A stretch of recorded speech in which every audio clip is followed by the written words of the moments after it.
Episode 69, Fluoride in Drinking Water, Health Benefit, or Mass Medication. Welcome back to the Conspiracy Theory Analyst. I'm Robin. Every time you turn on a tap, in most Western countries, you are drinking a chemical that your government decided to put there.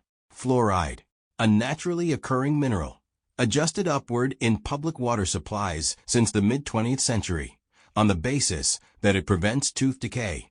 The practice has been called one of the great public health achievements of the modern era. It has also been called forced medication, a communist plot, and a neurotoxin being administered to the population without their consent. What makes fluoride unusual among conspiracy theories is that in 2025, it stopped being primarily a fringe concern. A federal court ruled that fluoridated water poses an unreasonable risk of harm.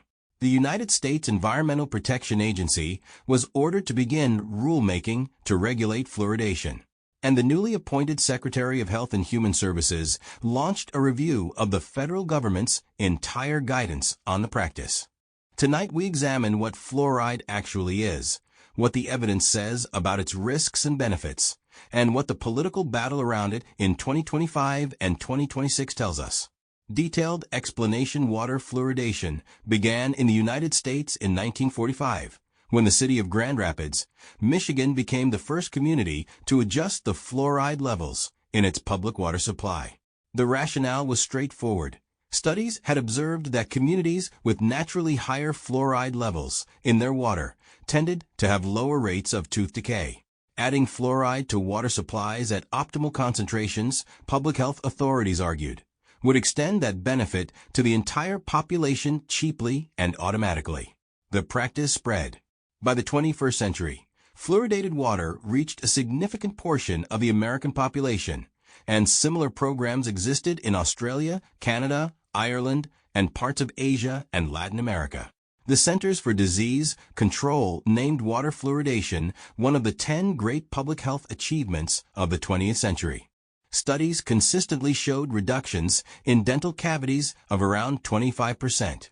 The opposition began almost immediately. In the post-war United States, opponents framed fluoridation as forced medication, as a government intrusion into private health decisions, and in one of the more colorful conspiracy theories of the era, as a communist plot to weaken American minds and bodies from within. The 1964 film Drive Strangelove satirized this anxiety with its general who believed fluoridation was a Soviet conspiracy against the purity of his bodily fluids.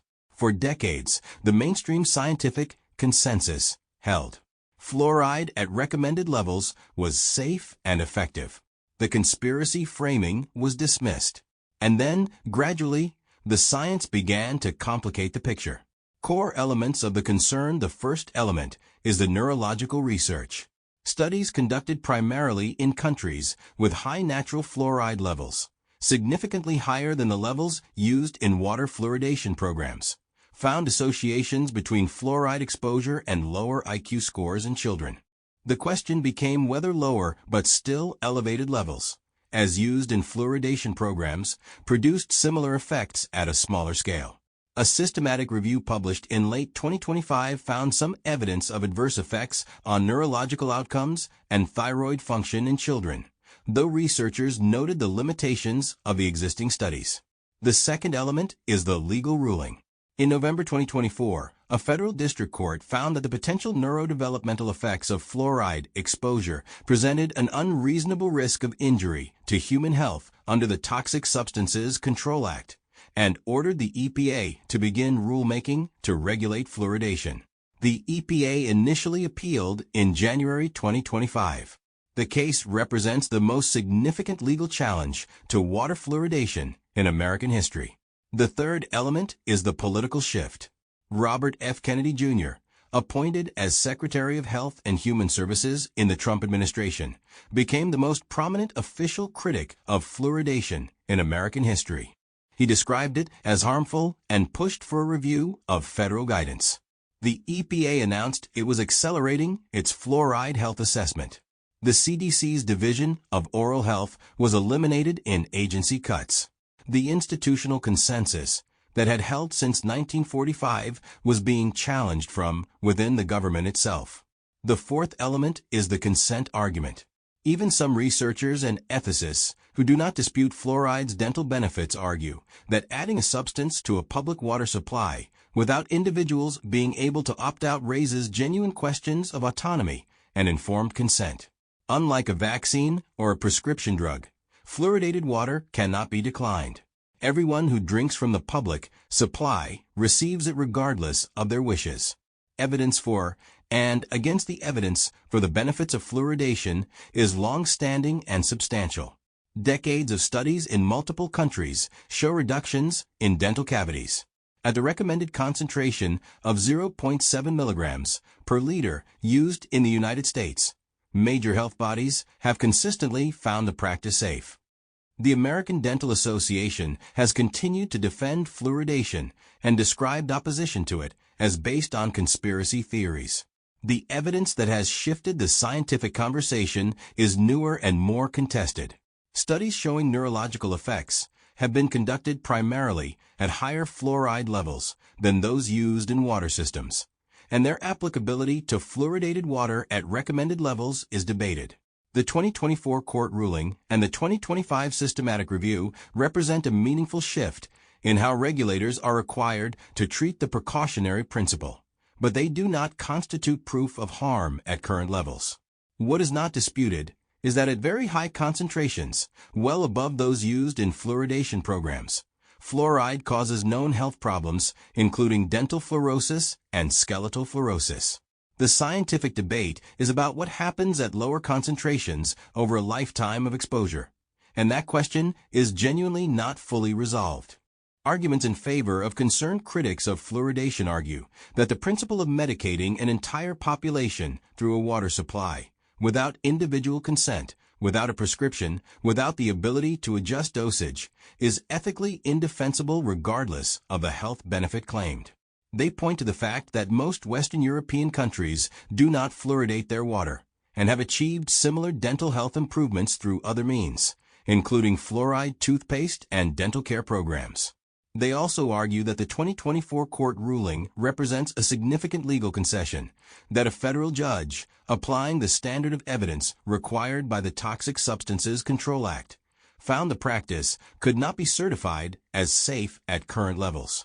That finding, they argue, should carry more weight than the continued reassurances of agencies that have promoted the practice for 80 years. Arguments against the conspiracy framing dental and public health authorities argue that the benefits of fluoridation are well established, particularly for low-income populations who cannot afford regular dental care and who would suffer most from the removal of a cheap and effective preventive measure. The American Dental Association warned that ending fluoridation based on conspiracy theories would disproportionately harm the most vulnerable. They note that the strongest claims about fluoride and cognitive impairment come from studies conducted in regions with fluoride levels many times higher than those found in fluoridated water supplies, and that applying those findings to low-level fluoridation requires extrapolations the science does not support. Public opinion and broader impact, the fluoride debate in 2025 and 2026 is unlike any previous version of this controversy. It is no longer primarily a fringe concern. It has reached federal courts, congressional debate, and the highest levels of government health administration. The policy consensus that has held for 80 years is being subjected to a level of official scrutiny it has never previously faced. Whether that scrutiny produces a change in policy or simply reflects the political priorities of a particular administration remains to be seen. Conclusion: is fluoride in drinking water a health benefit or mass medication? The answer may be both. The dental benefits at current levels appear real and well documented. The neurological concerns, while contested, are now being taken seriously enough to trigger legal rulings and accelerated government review. The consent argument that medicating an entire population through the water supply without individual choice raises ethical questions is taken seriously by ethicists across the political spectrum. For believers in the conspiracy framing, the 80-year story of fluoridation is a case study in institutional capture. agencies promoting a practice that benefits industry and convenience over individual health and autonomy. For defenders of the practice, it is one of the most successful and equitable public health interventions in history, now being undermined by political actors exploiting legitimate scientific uncertainty. What is certain is this: the federal court ruled. The EPA was ordered to act.